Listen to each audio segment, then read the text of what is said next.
If you're someone like me, probably you always wonder, why do we study quadratic equations? Where are they used in our real life? Well, when I was a student like you, I also always used to wonder the same thing, and that is what I am going to explain in this video. All the real life applications of quadratic equations. Where do we use them in our daily life? So stick around to the end of the video and come on, let's nail it. Well, so like I told you, in this video we'll be discussing the real life applications of quadratic equations, because we do study them but we don't know where exactly are they used in real life, and it's important to understand why. And it is important to know why and where are they used in real life, because once we understand that, whenever we are solving questions on quadratic equations, we'll be in a better situation to understand the question and apply the concept in a better manner. So let us start with a very simple quadratic equation at first, which is x square minus 5x minus 2. And we know that this is a quadratic equation because the highest power of the variable here is 2. And whenever the highest power of a variable is 2, that equation is called a quadratic equation. And if we look at the graph of a quadratic equation, it looks something like this. So as you see, it is coming from top and it keeps going down, down, down, down, and then it makes a turn, makes a bottom, and then starts turning up again and goes up. So this sort of a graph is called a parabola.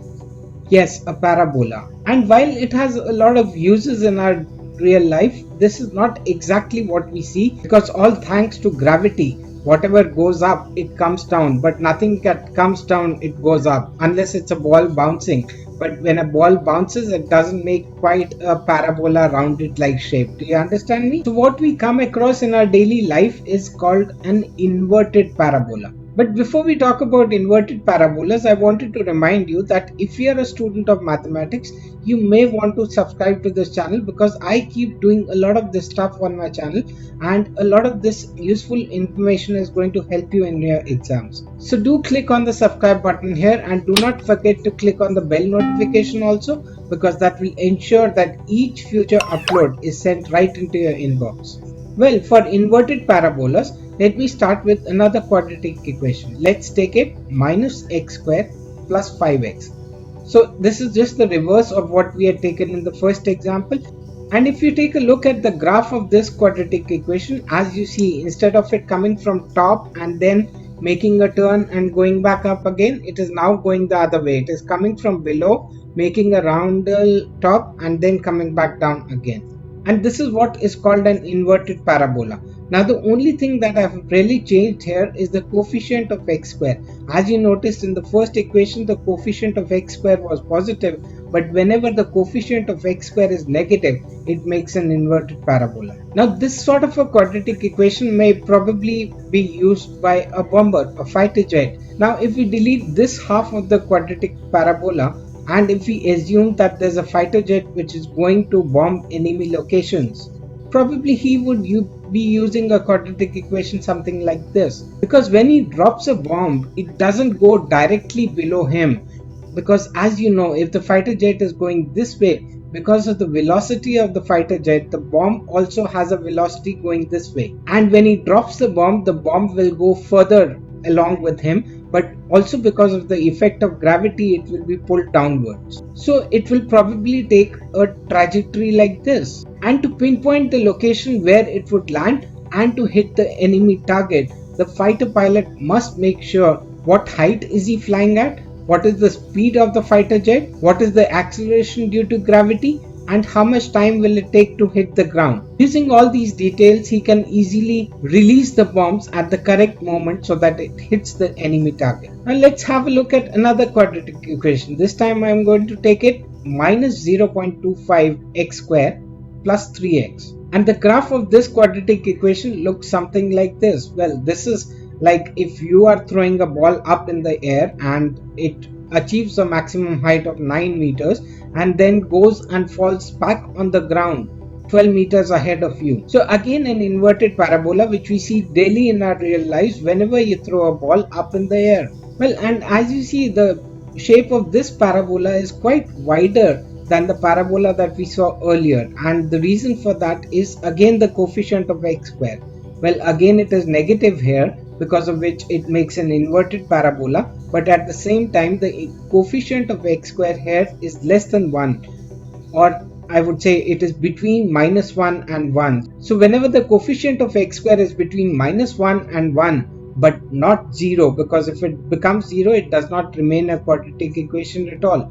So whenever the coefficient is between -1 and 1, it always makes the parabola a little wider. Now, in the recently concluded Tokyo Olympics, Neeraj Chopra made India proud by winning the gold medal in the javelin throw event, which was in fact the first gold medal won by India in a track and field athletic event. Now, let's have a look at another quadratic equation. Maybe it could be something like minus 0.1 x squared plus 1.5x. And if you look at the graph of this quadratic equation, it again is an inverted parabola and much wider, and probably does look like the trajectory of the javelin of Neeraj Chopra. Well, we really don't know what height did the javelin go to. We know only the length, that it landed at a distance of 87.58 meters. But if we knew the height and if we knew the speed at which the javelin was traveling, we could have made an exact quadratic equation out of it. Well, it is not only about Neeraj Chopra, it could also be used in bridges, in suspension bridges, probably a bridge which looks like this. They have the shape of a parabola too. Well, it's not exactly a parabola, it's actually a catenary curve. Well, to be honest, it is not exactly a parabola, it's actually a catenary curve. But let's say that it looks like a parabola. And the reason why it is in the shape of a parabola is because it provides a much better support to the bridge, and the load on the bridge is evenly spread across the parabolic curve. Now I'm sure you must be very fond of the game of cricket also. And whenever you see your favorite cricketer like Virat Kohli or Chris Gale or Ben Stokes, they hit the shot for a 6. What do you see? What does the trajectory of the ball look like? Well, if we look at the wagon wheel of a batsman for all deliveries that he hit for a 6, as you see in this graph, they are all inverted parabolas, aren't they? Yes, even the batsman, when he hits it for a 6, it makes an inverted parabola. And not only a batsman, even if the fielder throws a ball from the boundary to the wicket keeper, it makes the shape of an inverted parabola. Now the parabola could be something like that we just saw, or it could be even be much flatter and much shorter, not going the full distance. Like if you look at this example where Martin Guptill run out Mahendra Singh Dhoni in the 2019 World Cup semi-final, and look how flat the ball is coming to the wicket keeper. But this also is a much flatter parabola, and not only in cricket and bridges and fighter jets, it's also seen in fountains. If you look at this fountain or a lot of fountains that you see, the water comes out of the spout with pressure and goes in all different directions in the shape of an inverted parabola. So it goes up because of the pressure, and then because of gravity it falls on the ground. So fountains also follow the law of quadratics. And just like the earlier example of the fighter jet that I gave you, there's also our land troops who use a quadratic equation in their daily lives. In a warlike scenario, when they have to bomb enemy locations, they take these artillery guns and fire at the enemy targets across the border. The trajectory of the bomb in this case also follows the shape of the inverted parabola. But what happens to a quadratic equation when we change the coefficient of x square, or when we change the constant term, or when we change anything? How does the transformation of a graph take place? And if you want to learn all about that, just click on this video on the right, and do not forget to click on my picture on the left here, so that you get subscribed to the channel that will send all the videos into your inbox. And do not forget to have a look at these videos also, because they are going to be very useful for you. And as far as quadratic equations in real life is concerned, I think you have nailed it. Take care. God bless.